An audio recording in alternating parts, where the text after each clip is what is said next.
Welcome to Commune, a global wellness community and online course platform featuring some of the world's greatest teachers. We are on a mission to inspire, heal, pass down wisdom, and bring the world closer together.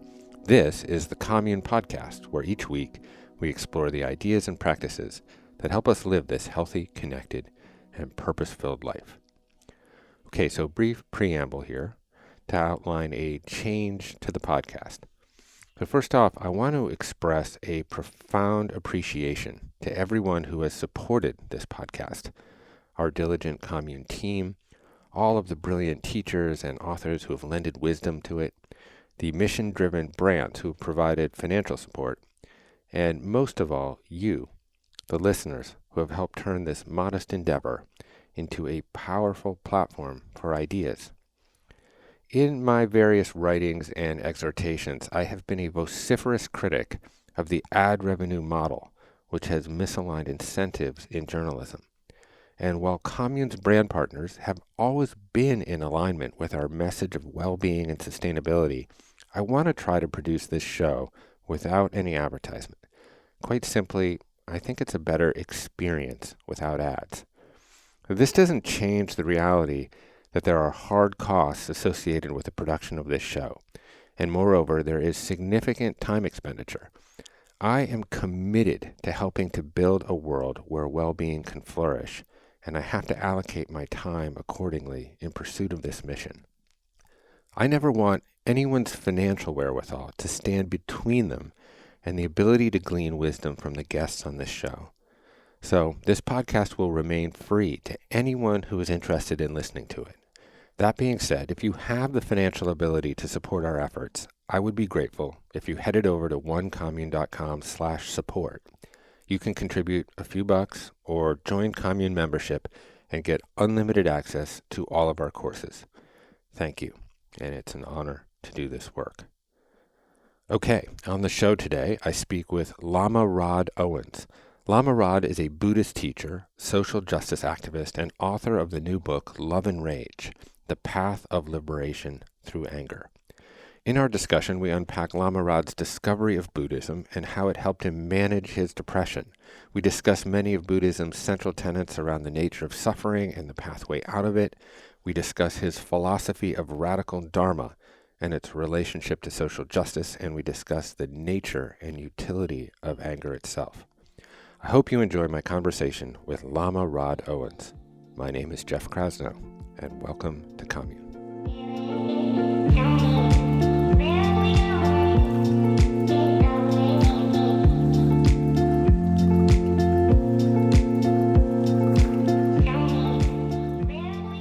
Okay, Lama Rod Owens, welcome to the Commune podcast. Thank you for being here.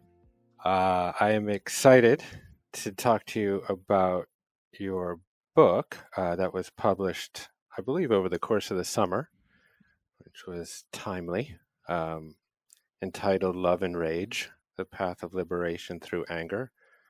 And of course, I hope there is time to discuss the elephant in the room, the impending election. I suppose, how could we not discuss it and its relationship specifically to social justice? But as a starting point, I was hoping that you could first scaffold our conversation in some biographical data, perhaps touching on your upbringing in the South and just kind of the unique qualities of everything that have gone into making you you. I suppose your relationship with the church in your early life, and perhaps elaborate on how and why you came to discover Buddhism and subsequently make it such a central component to your life. Yeah, I grew up in the South, in the American South, in North Georgia. Kind of a mid-size, smaller city. It wasn't a metropolis, but we were surrounded, by a fair amount of rural Northwest Georgia. And I grew up in church. I grew up particularly in the United Methodist Church.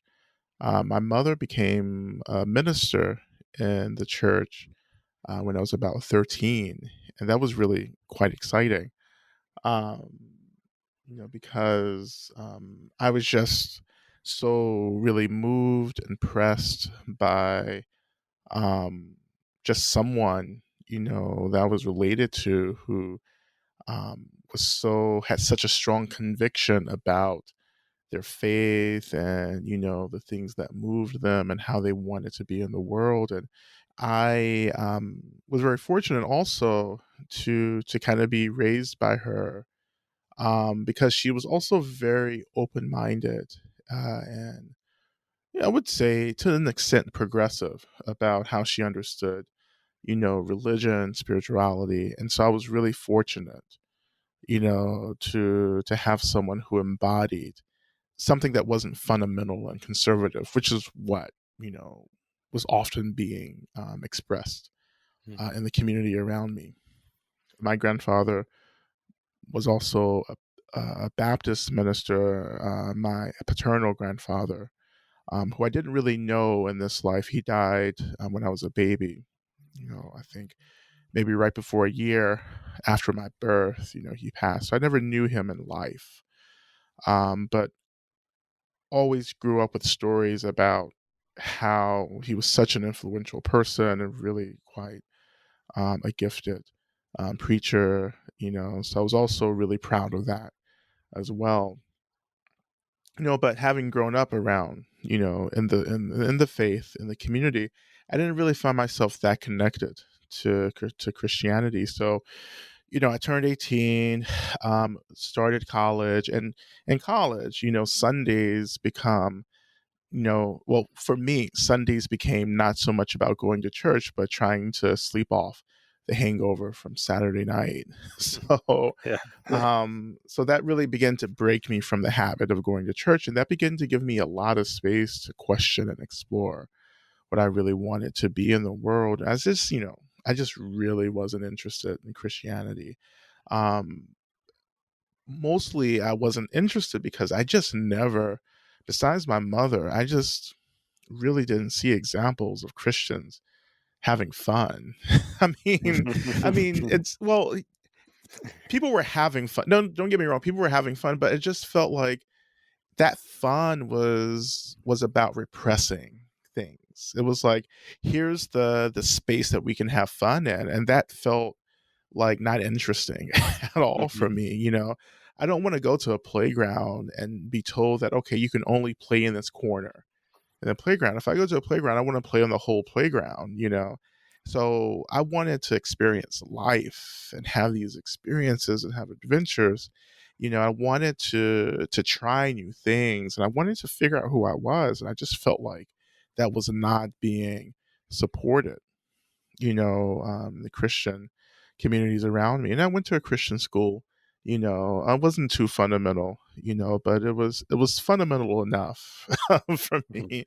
Mhm. Um, by the end of college, I'd broken up with God, and but it was also in college where I started coming out as being queer, and also I really started embracing like these more radical progressive expressions, who I was. I just I just had this really bizarre experience as I got older, and that experience was that I was just not interested in judging people.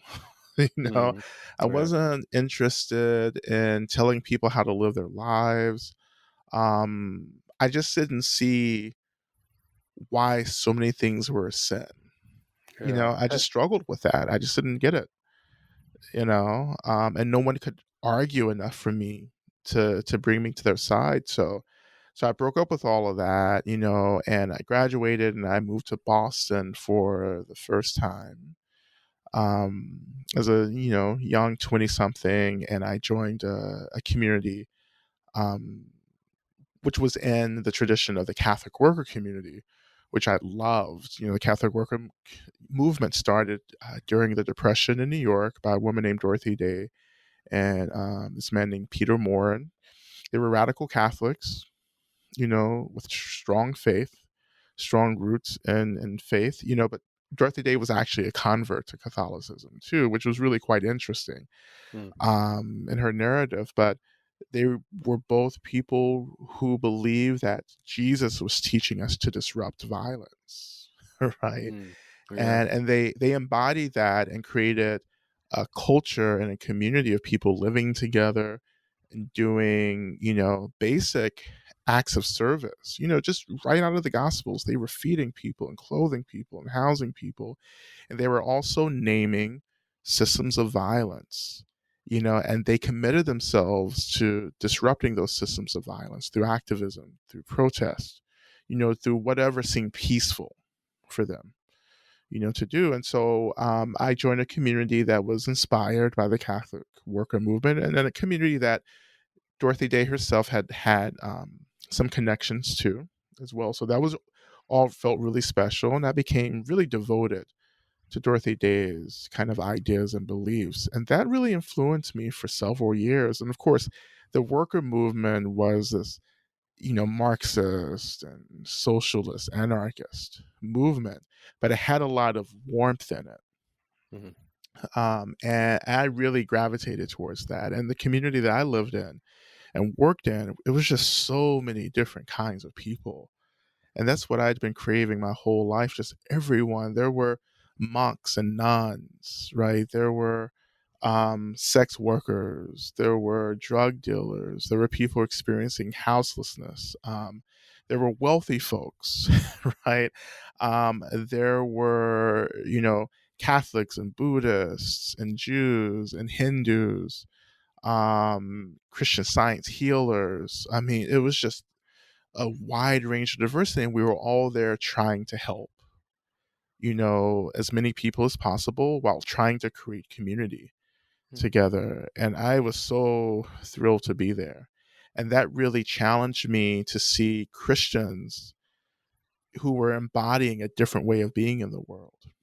Um, but also, what I encountered were socially engaged Buddhists for the first time. And that was even more interesting for me, Mm. Yeah. because the Buddhists looked like they were having real fun in the world. And I healed a lot of trauma and violence around growing up Christian, and I really began to see Christianity in a different light. But Buddhism, really, I just saw Buddhism as something that was really about freedom and liberation.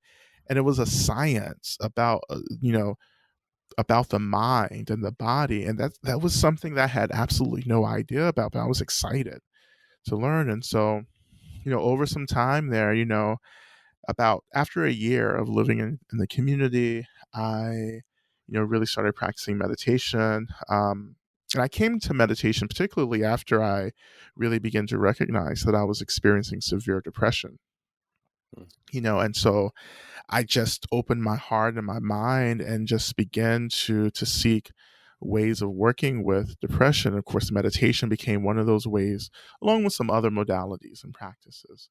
And so meditation, which was the mindfulness practice at the beginning, led to really studying and having a hunger for Buddhist philosophy. And before you knew it, I was a Buddhist. And early on, I decided to train to become a teacher in the Tibetan tradition of Buddhism, which I found really evocative as well. And I believe that it really fit my personality. So, and 3 years into practicing, I was living in a monastery. So I moved from the community, went to a monastery, and went into a 3-year retreat, where I sat and practiced for actually over 3 years. It was closer to 3.5 years, and finished that process, and, was given permission to teach. I got the title Lama, and I've been teaching for about 9 years so far. Well, first, as an aside, I will note that my mother and my grandmother also grew up Methodist, and my grandmother was very, very middle class, kind of salt of the earth Mhm. Midwesterner, and went to the same Methodist church for 92 years. Wow. Um, she lived to 104, but she Wow. she played the bells. Um, that was about as animated as it got in the Methodist Church. But she was a lovely woman, and I had great respect for her.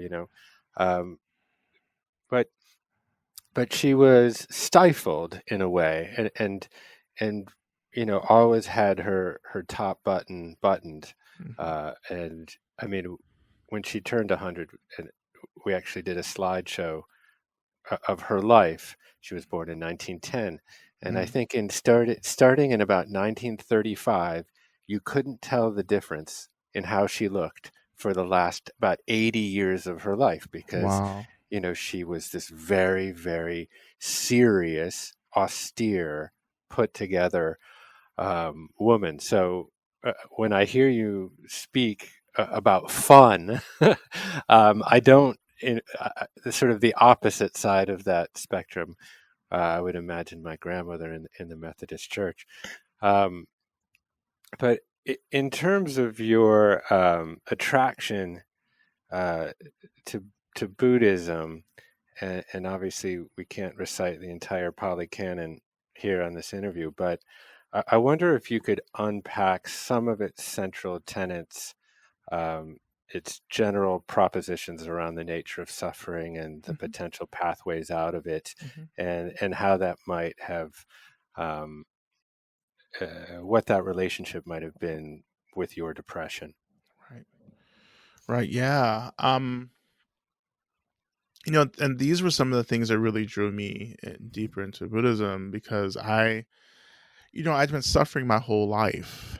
And when I started practicing Buddhism and studying Buddhism, of course, the first teachings you get is that there's suffering, Mhm. and that you're not special because you suffer. Like, that just kind of makes you human. And I was just so blown away by that, that you start with the hard stuff. They weren't like, the traditions aren't trying to get people in the door by selling the good stuff first, by promising liberation. They were like, no, no, you're suffering. You're not, this isn't a figment necessarily of your imagination. This is actually happening. So if you can just accept that, then you begin the work of liberation from suffering. And I was thrilled. I mean, I I just felt victimized by suffering, particularly social oppression. It was like I was black and queer, poor at the time, and I was just like, I just can't get a break. Um, but in Buddhism, I began to see more and more that, like, yeah, there's this tenet that there's suffering in life, right? And of course, the Buddha's first teaching was that teaching that there is suffering. And then he taught that, we suffer because we crave. Like, there's a craving, there's an attachment to things, right? That craving creates a sense of self, and what we would call, ego. Um, Mhm. and we don't get it. There's not a lot of space within that kind of fixation and attachment and craving, right? And that lack of space intensifies this discomfort. Of course, he called discomfort dukkha. Of course, this is, early Buddhist language. And so dukkha, we often translate as suffering, right? Discomfort, but it's so much more subtle than that, you know. And this is why I really appreciated these teachings, because there are some people who are like, obviously, who say, I don't suffer, like, I have everything that I want. I'm beautiful, I'm rich, I have a really good life. And I've met people like that. I've met people who are just like, yeah, I've never had to struggle for anything, so maybe I don't suffer. But what dukkha actually is pointing our attention to is the fact that, like, beneath all the worldly materialism that we take pleasure in, there's another kind of experience beneath that, and that experience is the fear of this all that's being taken away, Mm, yeah. which is a correct fear, because it actually will be taken away, because we will have to die.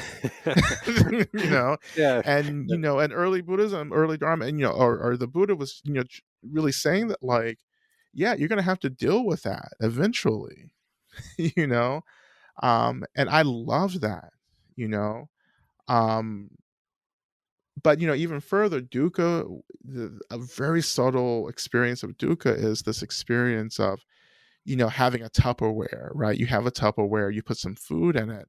You put the messiest food like pot, like spaghetti sauce, tomato sauce in this Tupperware, and you find a top for it, but it doesn't quite fit, but it fits enough, right?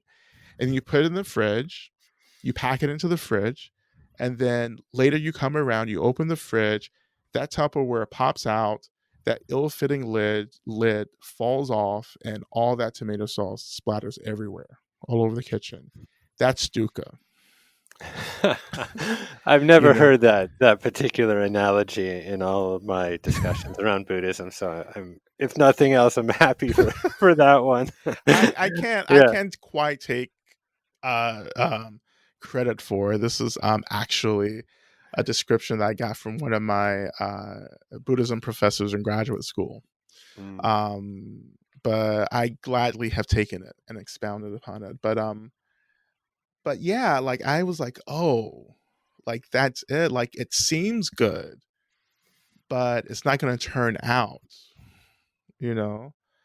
And of course, the Buddha goes on to teach that, if you could just relax some, you know, then there's this kind of spaciousness that opens up, you know, and the spaciousness gives us the chance, the opportunity to actually connect to the nature of this reality that we take so seriously, and that this reality is an illusion, it's a dream, and that this is, as we would say back home where I grew up, this world is not your home. Mm. This is an experience, right? And we're practicing to have an awakening to the nature of all phenomenal reality. And the vehicle of meditation is what drives us into that experience of awakening.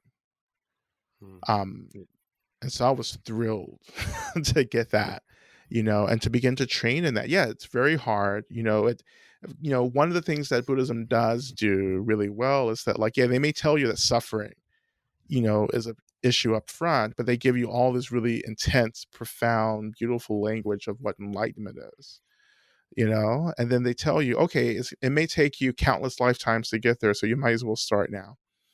you know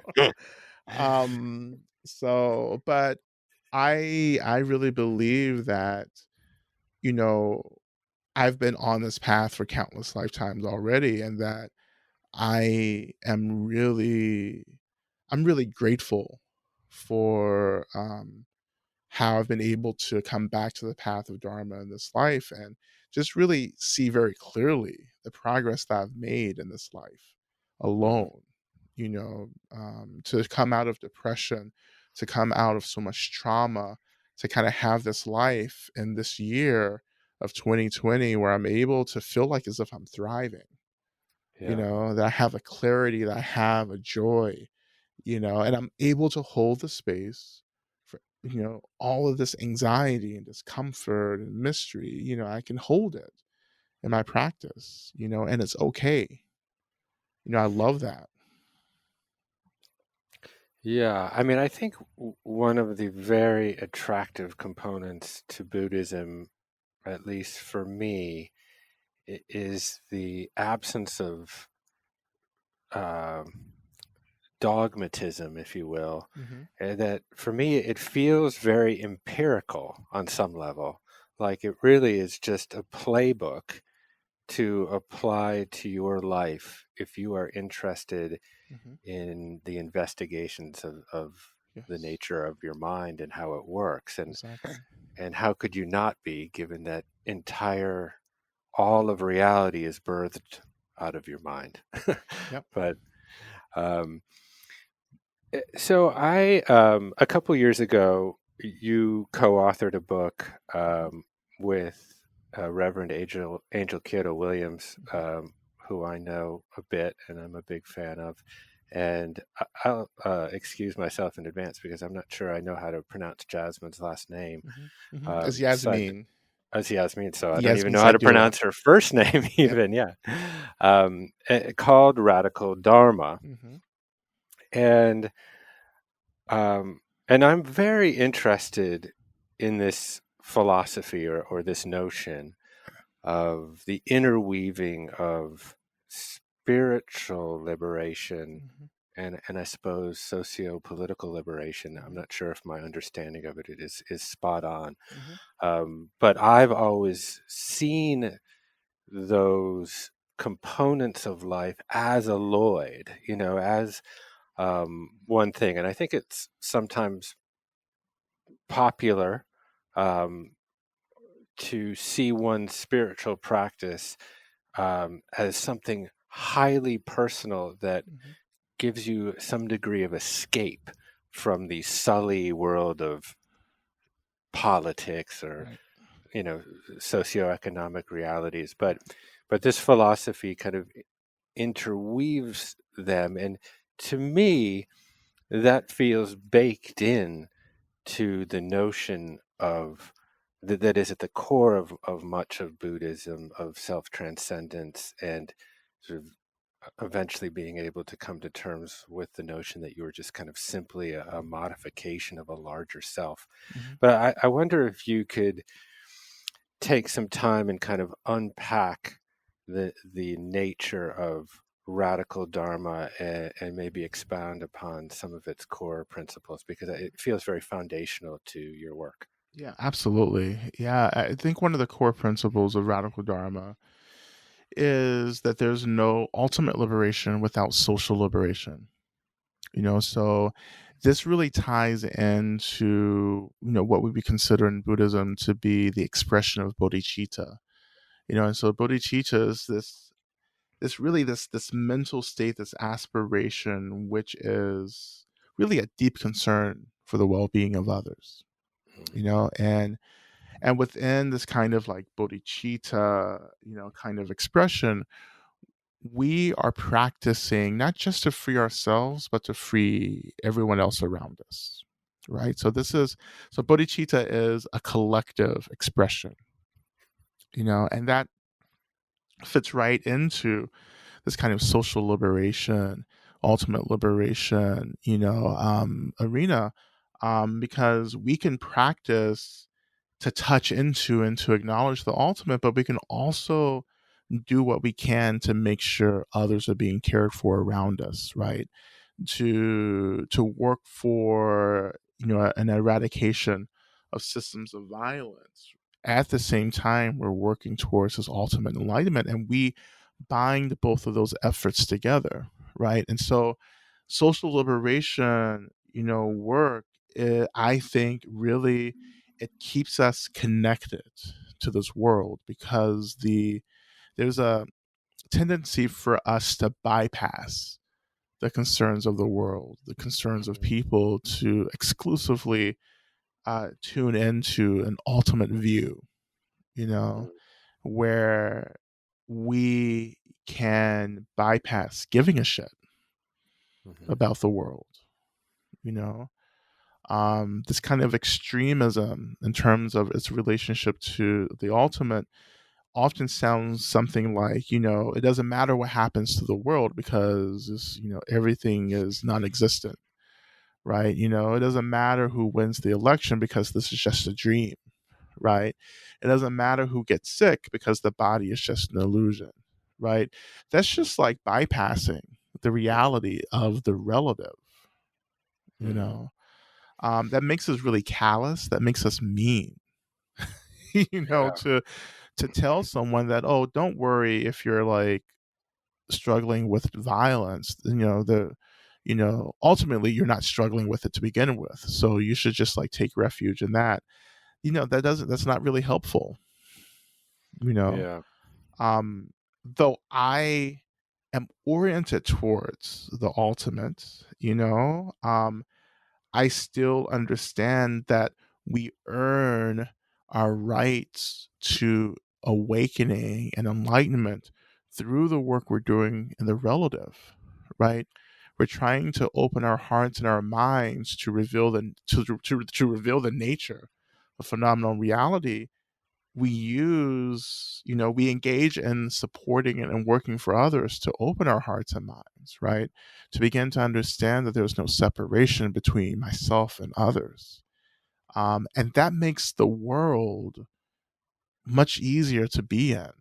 If we can Yeah. just confront the reality of living together and all the systems that create harm for us, if we can just lean towards that with an openness and with an attitude to engage in trying to benefit folks, trying to disrupt the violence, then we find ourselves less afraid of the world, right? And that creates a kind of openness in the mind, which at the same time makes it easier for us to touch into this kind of ultimate expression of everything. Yeah, I think that's an interesting because I think there can be a duality that is perceived Mhm, between, I think, as you refer to as the ultimate and the relative. I guess one might see is um, the human experience, kind of very much based in your body, mind, in mhm, your personhood, mhm, versus uh, the experience of life as awareness of transitory phenomena, mhm, moment to moment, etc. mhm, And to build not just a bridge, but mhm, in a way to see those things as conjoined, mhm, um, I think is not just important, but it enlarges the energetic potential of what it is like to be me, mhm, basically. mhm, Um, and but it is but it is not simple, because I think you know as we address things that feel, I guess, so acute in the human, in the things that are political that feel so painful, that can make us so angry, um, and can also make us feel, I suppose, paralyzed or almost numb in the face of their enormousness or their enormity. Um, it is easy to retreat from that world, and I guess I wonder how you manage to maintain some degree of equanimity between um, a sense of peace and enlightenment that is necessary in your mhm, own personal life, and then I suppose a kind of spiritual activism that is needed in order to kind of bend the arc of the moral universe, mhm, and I suppose you know this might even be slightly a bridge into anger and rage, because mhm. to be honest, those seem so um, inextricably connected to our political life right now. Yeah.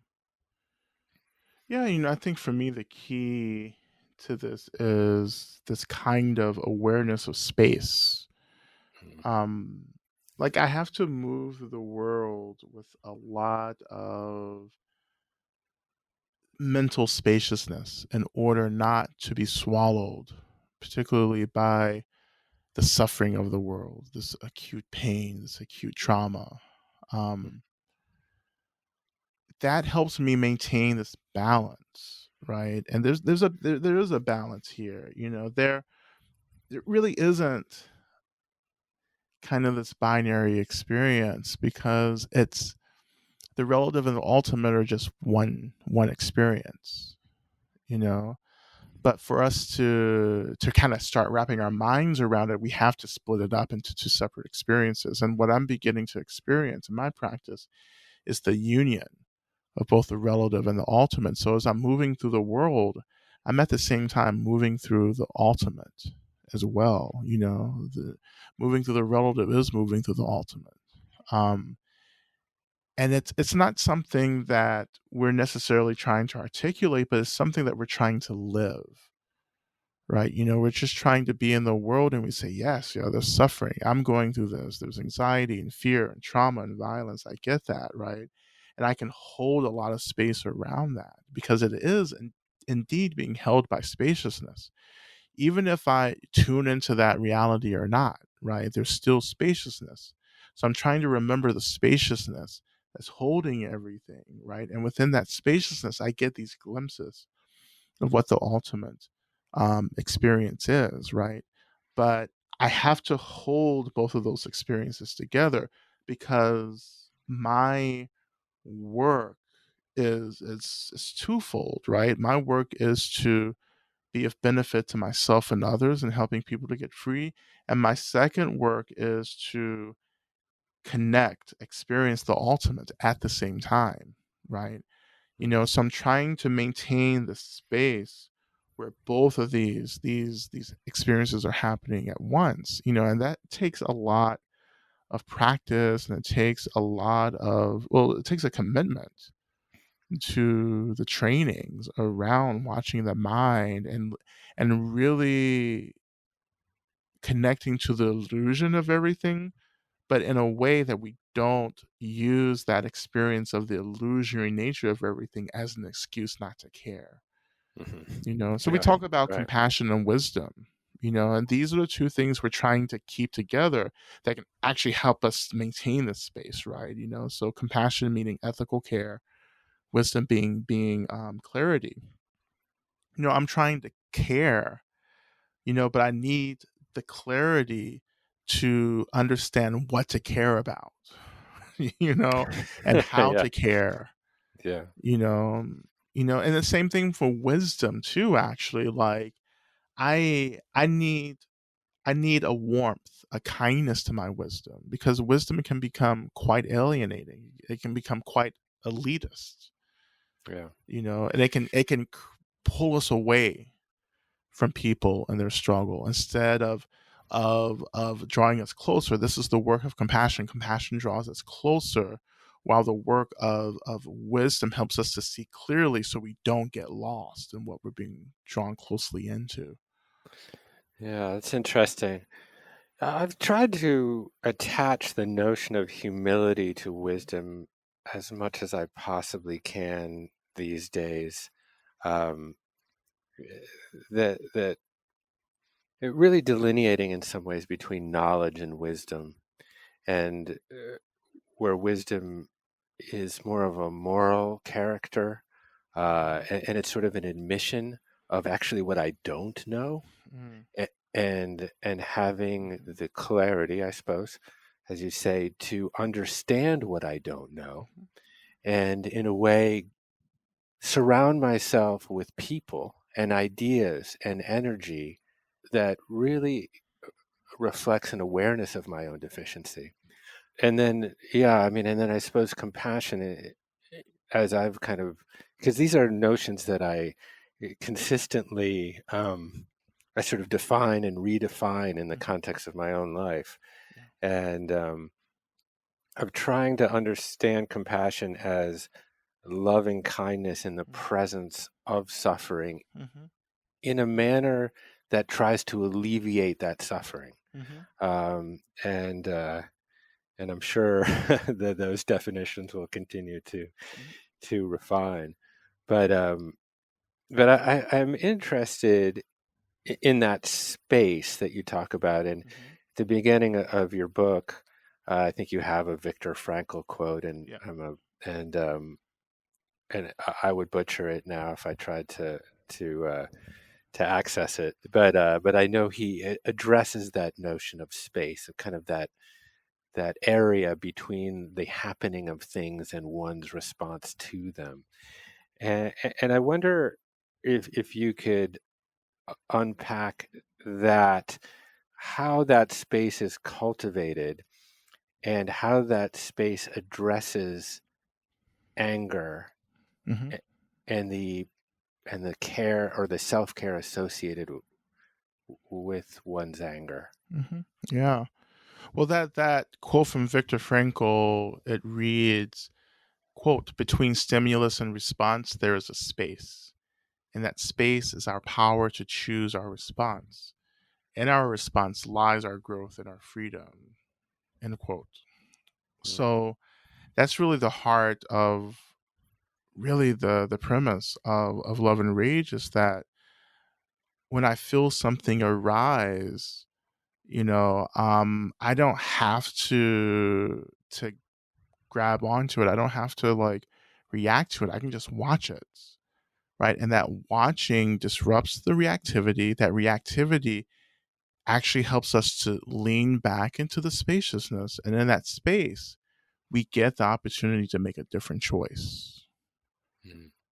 Yeah. And right now we're not able to do that because many of us are just super reacting to everything that arises in the mind. And so we feel as if there is no choice. There's a choicelessness, to all of this. And so when I talk about spaciousness, I'm talking about that space that opens up when we are not busy and getting distracted with reacting, and including with anger, right? Anger is there's a seduction to anger because it's so powerful, right? There's a lot of energy, right? But that energy is a reaction to the hurt that we've experienced.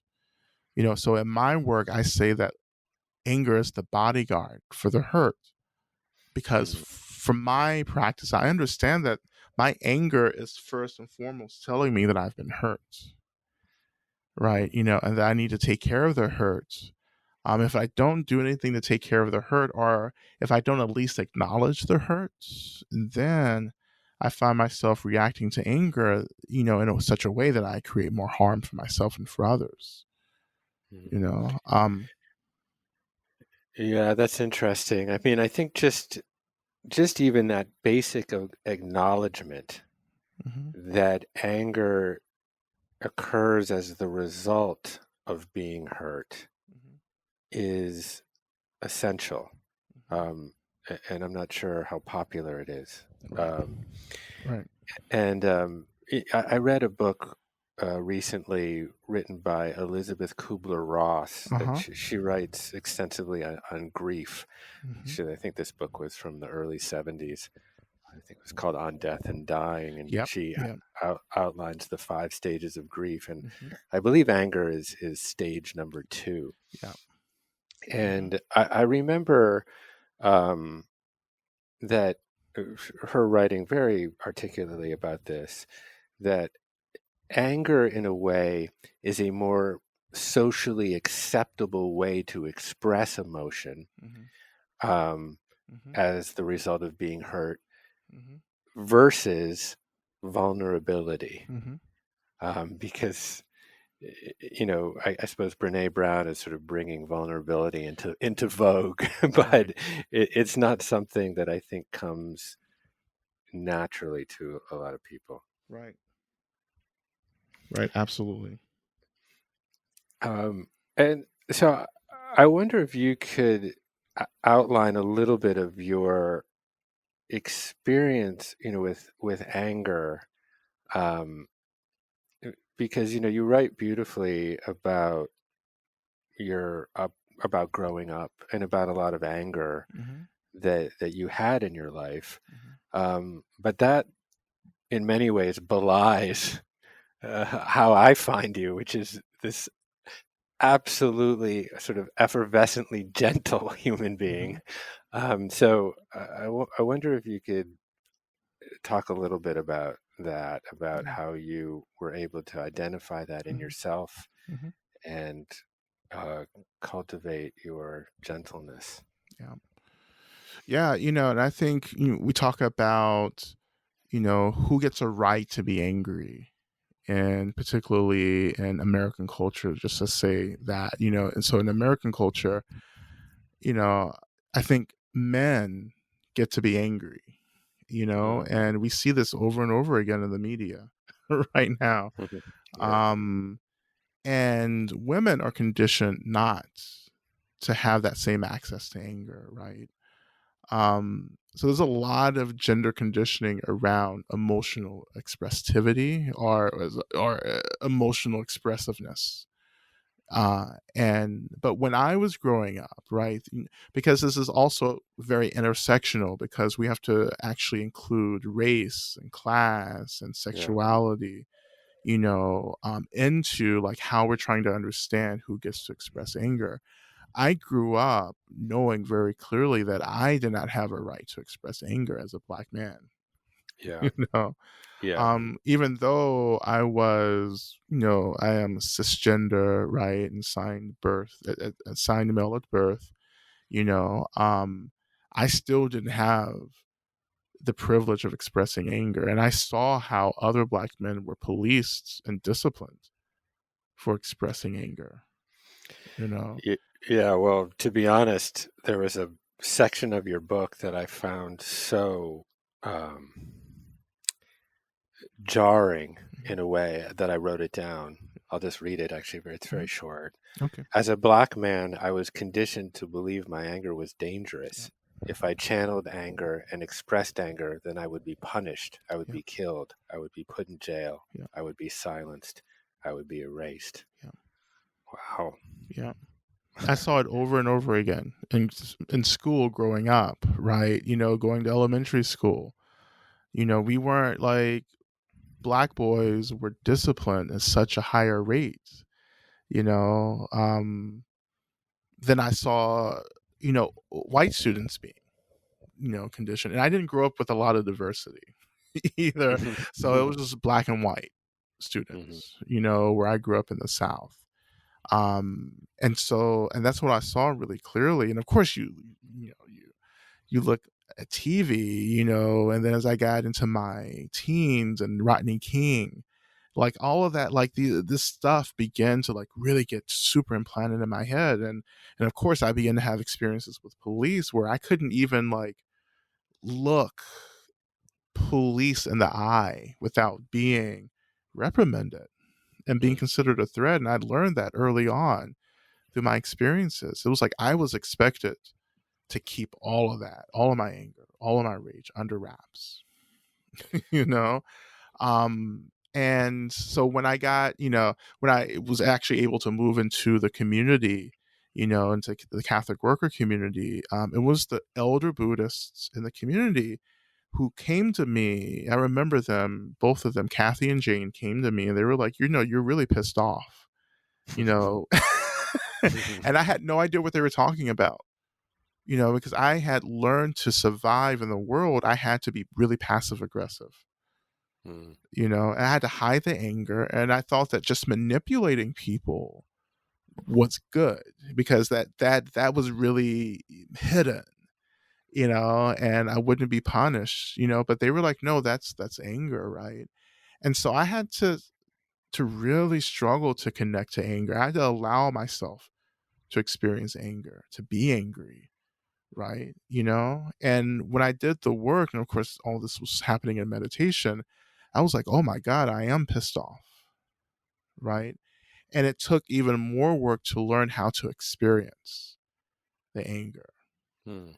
and that's really also the point of the book as well. It's like anger isn't wrong. We're just trying to figure out how to experience it in a way so that we can like get free and liberated and not repressed, and shut down in ways that anger can trigger for us. And so I learned, from my meditation practice, how to really embody anger, right, and how to give it a lot of space, But I learned early on that yeah, the anger was actually pointing me to the hurt, the woundedness, and Yeah. that's actually where I have spent an incredible amount of time with, which is tending to my hurt, my woundedness. So you see that in Love and Rage. I don't know if Love and Rage is actually about anger as it is as about suffering and depression and trauma, because I've had to spend so much time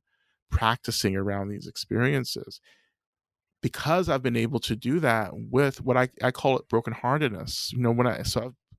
Because I've been able to work with brokenheartedness in that way, I've been able to really enter back into a relationship with my anger where there's a lot of space. There's a lot of agency.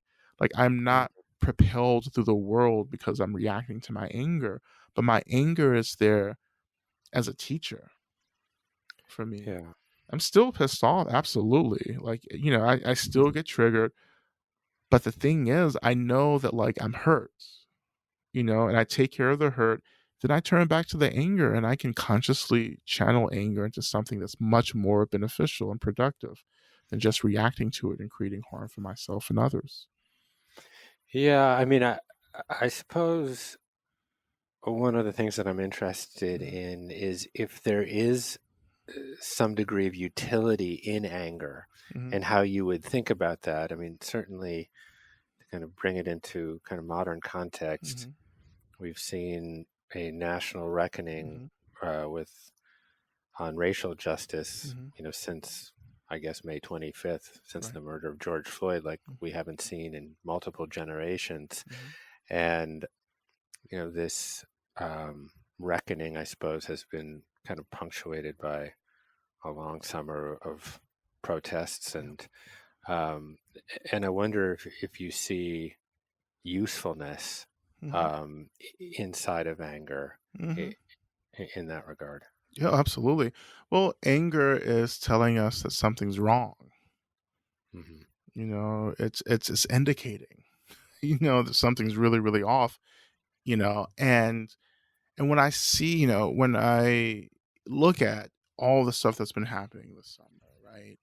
Um, for me, it is an expression of, on one hand, a lot of anger from a lot of injustice, right? But I also see a lot of, people, not just people of color or black people, but all of us really struggling to make sense of this really intense experience of suffering, of trauma that we actually don't know how to be with, you Hmm. know. And of course it comes out, of course it explodes, and that's not a judgment of that, it's a recognition that there's incredible hurt for us, Right. you know, and this hurt is asking to be seen and worked with and tended to, right? And so the anger that we see is it's calling for balance, you know. Yeah. God, it's um, trying to phrase this the right way, but and I'm curious Mhm, to know, what you think the movement for Black Lives has accomplished, mhm, and where we have fallen short. mhm, But one thing that you just said that kind of was striking me is that if one could frame the movement for Black Lives as a reflection of the deep hurt, mhm, um, that there may be, I mean, there's a tremendous amount of support for it, but in a way, I think how could there not be universal support for it if it was able to be messaged in that light the way you just did? yeah. Well, I think that the issue is that those who are living within the dominant culture, and in this case, if we're talking about racial justice, we're talking about Mhm. white folks, right? So if you're living in the dominant culture, you maintain that dominance through disembodiment. So if we're disembodied, we're not that connected to the reality of suffering, of pain and trauma, right? Because the body is holding that experience. And so if we can maintain distance outside of the body, then we're not going to connect to that. And if you don't connect to the pain, you'll never be able to empathize with the struggle and the suffering of others who are being marginalized and decentered. Mhm. That is the issue of white supremacy. It's a deep issue that's about a lack of empathy and a lack of embodiment for white folks, because white supremacy has demanded a disembodiment. Because how do you hold centuries and centuries of violence meant to repress people of color,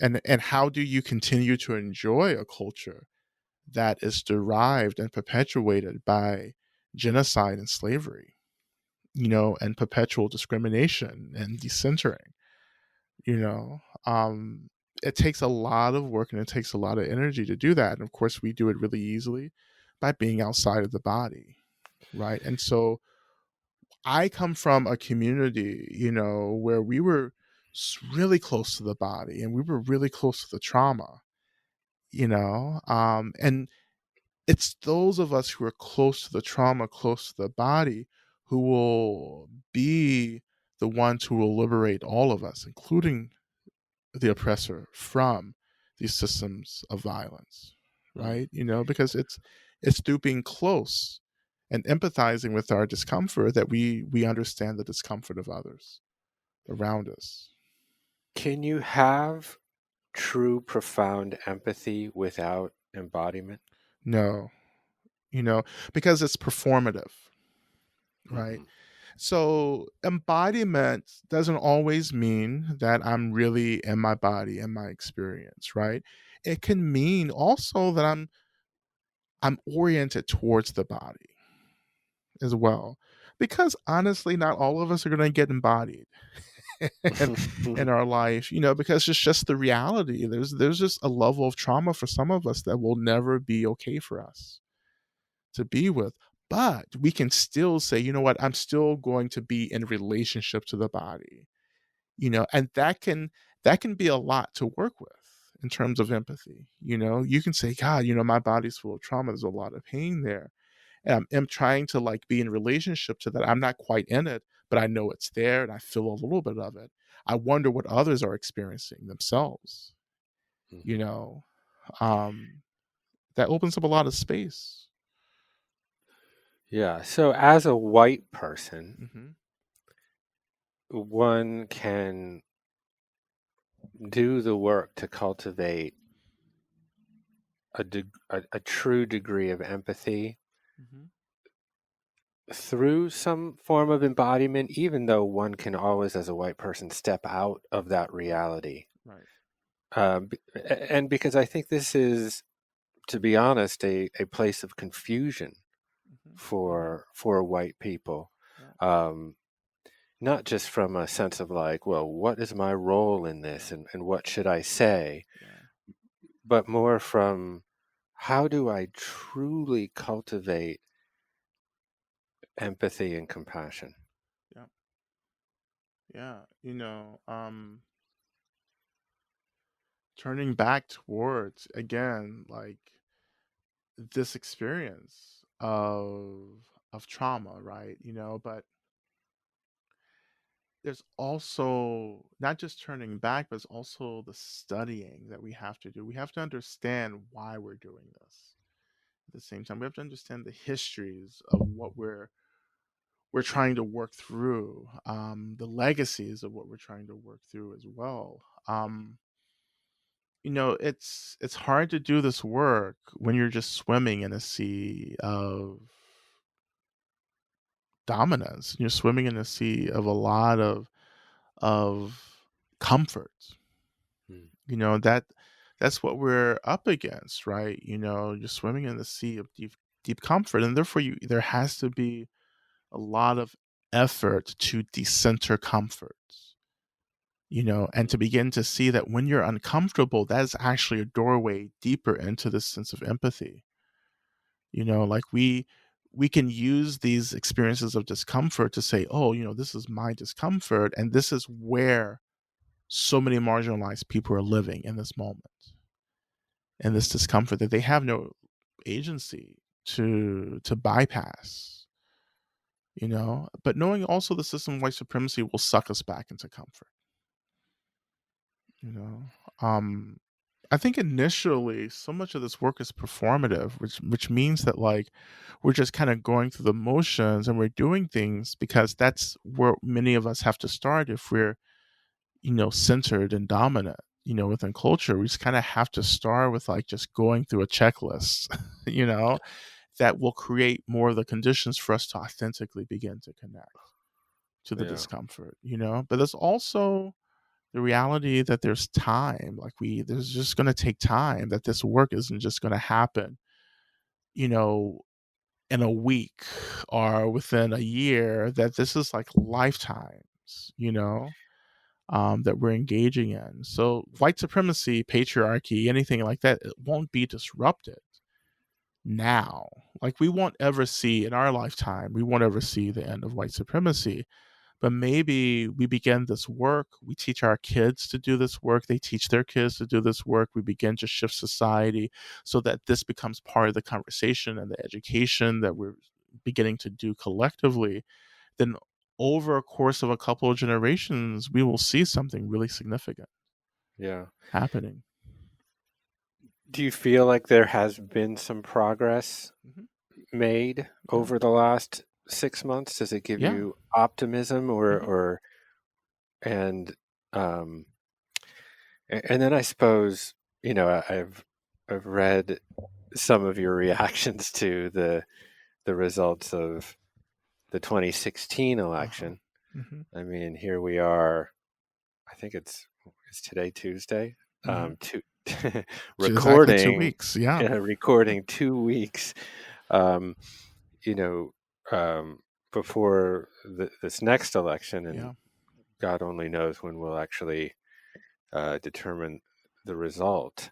Um, but I wonder, you know, clearly one can look at the candidates in this particular election and find significant differences between them. Mhm. Um, Mhm. but I suppose on a meta level, do you see these choices as very narrow goalposts Mhm. or pretty wide, in regards to really dismantling the systems and structures of white supremacy? Yeah, I think for me, it's a matter of harm reduction. Um, so it's not like I have this really radical choice that I'm making. I don't see it's not this, complete opposite, kind of candidate that I'm, voting for in terms of like Biden. But what I am interested in is making a choice to reduce as much harm as possible right now, and slowly beginning to do this work to dig our way out of this.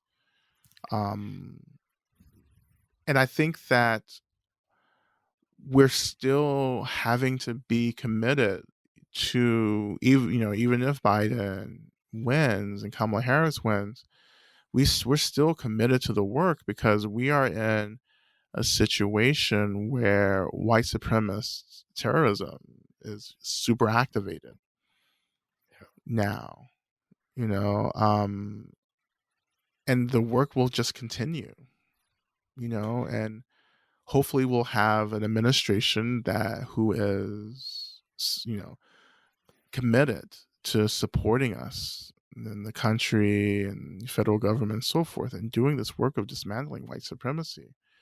Um, but the thing also that's happening is that, you know, there's a deep disruption to the systems that we've been relying on, to our financial systems, to capitalism, in particular. And that's going to have an impact on, these other structures and institutions in our country. So things may have to crash more for us to have the spaciousness to actually really rebuild things. Yeah, it's perplexing to me because um, as I look at the constant undermining of the institutions that have provided our democracy with stability, often at the expense of justice and equality, but Mhm. nevertheless, some degree of stability, you know, uh, journalism and media, science and medicine, government, and this kind of constant drone of, fake news or anti-Fauciism or Mhm. I'm leading the government, but I'm actually not really part of it. Yeah. All of those kind of tropes that are echoed, by Trump, over and over again, um, certainly could. Um, I sort of propel a more radical thinker to believe that, like, okay, well, this is just part of tearing down all of these systems and structures that really have just um, uh, propagated injustice over generations. Mhm. Or then there's the other side of like, well, liberal democracy is actually pretty decent, Mhm. as it seems to be the best form of government that we've discovered. And there's certainly m- many warts on it, but to discard it is to maybe throw the baby out with the bathwater. Mhm. So it's a very complicated equation right now. Mhm. Mhm. But we may not even get a choice. Yeah. Like things may indeed just like completely crash. And then we're in a post-apocalyptic world, which we're teetering on the edge of. Yeah. It only takes the stock market crashing, you know, for us to see that. You know, um, and sometimes it's like this reformism isn't really what's going to get us free. You know. Yeah. I wonder, from just a pure self-care Mhm. perspective, how you might counsel people Mhm. in this time, Yeah. given that uncertainty is not a friend of the conceptual mind. Absolutely. Well, you have to start making friends with uncertainty. And, it's not a friend of the mind, but listen, it's there. So it's just like you might as well invite uncertainty in to have a seat at the table. Um, and that's part of my self care. Really, is that like I'm just actually inviting everything to be at the table right now. All the fear, the anxiety, the uncertainty, you might as well just be here. I want to see it and I want to name it because I want to have agency over it. And I can't do that if I'm always running away from it. Right? It's the same thing with anger. Like I can't keep running away from it if I want to be in a liberatory relationship with it. Um, and so, even further than that, when I'm taking care of myself or trying to, sitting with others and self care, it's really, we have to create the space, to understand what it is that is restorative for us, even during times of an apocalypse, right? We have to remember that we need rest. We have to remember that we need food. We have to remember, that we have to clean ourselves, like really basic things that I think are Yeah. lost. Yeah. People are forgetting to do. Like you forget there's so much anxiety that you don't have an appetite, you know, or, it's just you just bypass basic self-care things and you just have to keep doing the basics. Um and then we look at the world and we say, you know what? For me, of course, my foundation and my trust and faith comes out of Buddhism and of Dharma. So from my perspective, right, I look at the world and I say, the world is doing what it's supposed to do, which is fall apart, because that is the nature of impermanence. Things are always changing. But I also really believe and have faith that, like, I have faith in the goodness of people, Hmm. quite honestly, right? And I believe that we are moving towards a more virtuous experience. Like, we're moving back towards goodness. But we have to go through the pain of recognizing how far we've gotten away from this virtue. Or we can argue here in America, like maybe we've never actually been a virtuous country, given the fact that America was founded on the land from the genocide of indigenous Native Americans and from the labor of African slaves. you know, Yeah. we didn't really start on a good foot, actually. No. No. And our country is driven by perpetual discrimination. So we actually are on a quest to actually maybe for the first time discover like what our virtue is, and telling the truth is the first step towards that virtue. Telling the truth that, like, yeah, this is how America was founded, like, and these are the systems that perpetuate inequality, right? We have to tell the truth that everyone doesn't have what they need. We have to tell the truth that, like, we're actually quite a mean country. Mm. Like, we're this supposedly Christian valued country, but we don't want everyone to have health care. Which is directly in line with the teachings of Christ. He was a healer, as far as I remember. Well, as far as according to the book, he was a healer, but Yeah. maybe not the made for TV movie that we tend to be like referencing instead of the actual text, right? Right. Uh, it's like, what is that? Where does that meanness come from? Like, and we have to, then we begin to interrogate the role of a capitalism and white supremacy and patriarchy, the ways in which these systems have co-opted a deep empathy, concern, and compassion for the well-being of others. Yeah. And, well, I suppose that telling the truth is a practice in and of itself, which I think you codify as part of radical Dharma. Do you see your legacy, and I know that that's sort of a big word, given that you're still quite young, Mhm. um, but now that you kind of are sort of, I would say, in the throes of your creative prowess, is your legacy about instantiating the virtue and goodness back into the world? Mhm. I would say that the virtue never left, but we have turned our attention away from it, I would say, right? But I would say yes, I'm concerned with what it means to express goodness. To express goodness that isn't necessarily informed by systems of power and abuse. Like, what does it mean to care about people? What does it mean to care for ourselves? How do we do that individually? How do we do that as a collective?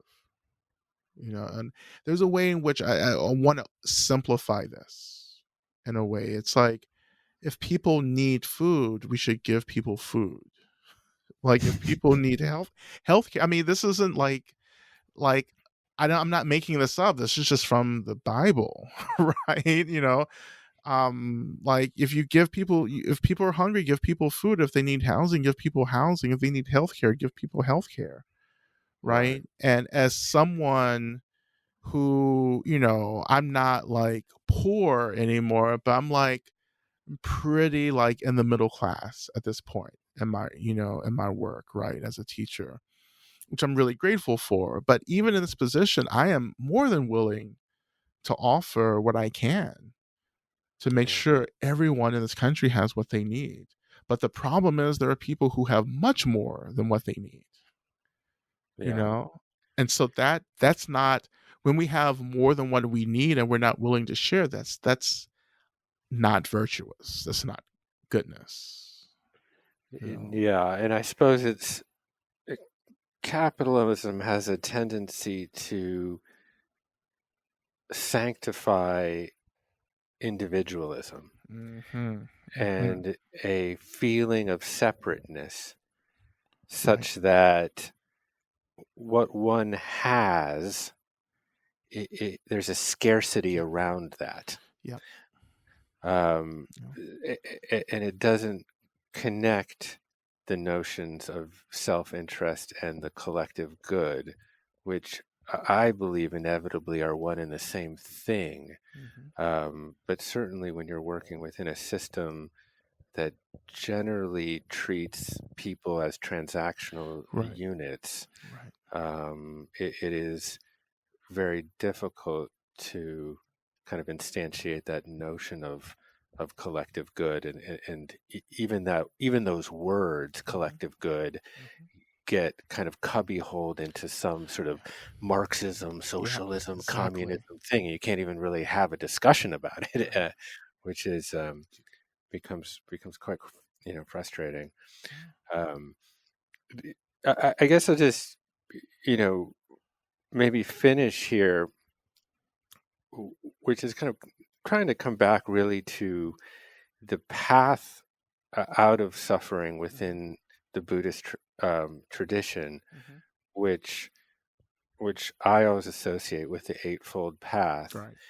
And if you see that path as kind of layered pretty directly on top of your work Yeah. in a socio-political way. Absolutely. Right. Because the Eightfold Path is really about what is appropriate for us to do. And so in my practice, I define appropriate as anything that reduces violence. You know, so we're talking about doing what is appropriate for work. We're saying what's appropriate. You know, like we're having the appropriate attitude and the appropriate diligence and effort. So we look at our lives and we say, what is it that I should be doing to reduce harm for myself and others? And whatever I do to do that is actually what is appropriate in the moment.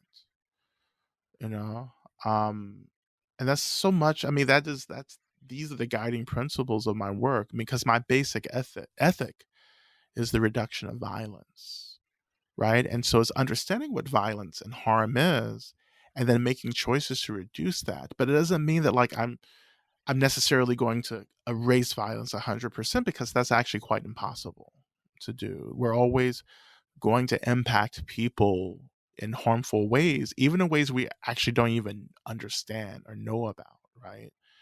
Um, these are the questions that I am writing about in my next book. These this ethic of nonviolence and what it means to be actually good. What Mm, does goodness mean? What does virtue mean? Like what's appropriate for us, right? How do we understand what a harm reductionist ethic is, mm. for us? But Oh, we have. Mhm. that's a window into a book that I want to read. I am writing it Good. right now. Please write quicker. Because yeah, I mean, this is what consumes, to be Yeah. honest, much of my time, which is Mhm. like, what are the structures of ethics and morality? Like, where are they going to come from? You Mhm. know, particularly as we enter sort of a more religiously disaffiliated world, um, and what are these primary notions of goodness, and how do we connect to them? So Yeah. I'm very excited. I will say I'm new to your work, pretty new, Mhm. and I find it so eloquent. I love your writing, and I'm a snob about writing. um, and so I am very I'm grateful for it, because just the turns of phrase, and the articulation have a way of landing Mhm. not just in my head, but kind of in my spirit. So I'm very appreciative for that, and for the work that you're doing. Thank you. Appreciate that.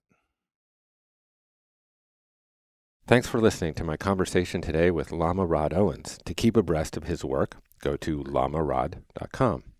And of course, please email me anytime with questions or feedback at jeffk@onecommune.com. And you can always make my mom proud by leaving me a review on Apple Podcasts. That's it from the Commune for this week. My name is Jeff Krasno, and I am here for you.